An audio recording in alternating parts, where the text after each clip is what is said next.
Shimbynta ka jingra khe ya ka sngi jong ki longkmie ka bala tip kum ka International Women's Day ha ka ba ka perthei hi bro ka we ka la kan mau burom ya ki longkmie kha man la ka pratrik jong banai le ber menta ka sngi ka nyotrik le ber na Hello India Center Ribhoi District ha rangkat bat ka mai Bharat Ribhoi kala rakhe karpang ya ka ni ka sngi da ka ba penlong ya ka lempung ASMITA League hamadan Marngar ha ka ni ka sngi la penlong ya ki je ya ko athletic kum ka shispa meter Aspa meter bat sauspa meter balapan yelekai ki hakilai tli ki kerdan kata hapo ka khalai snem nang ta khatlai hadu khat pras nem bat khat pras nem sheneng ha ka balawan bane Shimbynta dagi samla kynthei bat ki longkmie kane ka program ka longru Shimbynta jong ka ASMITA League ka balapan bej da ka Ministry of Youth Affairs and Sports jong ka sarkar India ban kentiu ya ka jinge Shimbynta ki kynthei ha ka jinge lekai sports ha kane ka sngi lawan mat sakhilang da ka Dr. Tibiam Ayush Medical Officer Marngar PIC ha ka jinge don kan lang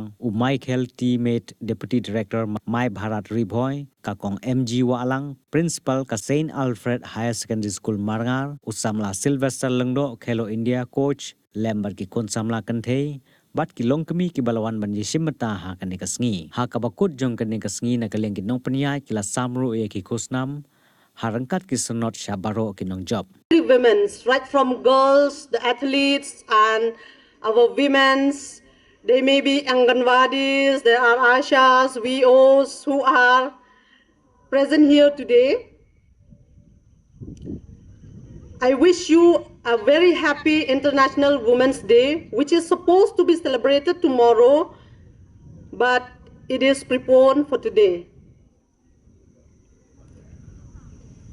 And I cheers for your supreme power to all the women, for the power of giving life and nurturing life.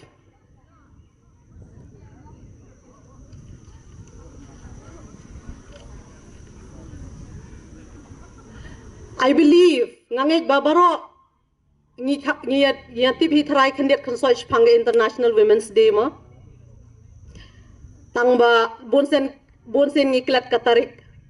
Ngi kibam tre badan hayeng mo omega what ki khana school ro klet. So 8 March is being celebrated as International Women's Day across the globe. It is celebrated to honor like what ma'am or sir have just said, to honor women and their contribution to the society. We all believe that women deserve a respect and honor.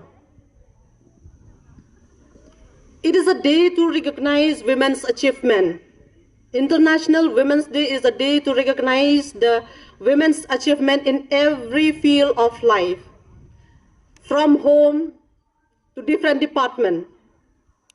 Education, science, leadership, arts, sports, and many more. And it is really thoughtful. It is very thoughtful to celebrate this day with this sports event by organizing this event by the ASMITA Hello India, which they have already explained that by the previous speaker. It is this initiative of ASMITA is for achieving sports milestone by inspiring women through action, through sports. As we all know that sports help us or build us body and mind, teaching teamwork and discipline. Teamwork, discipline, and hard work.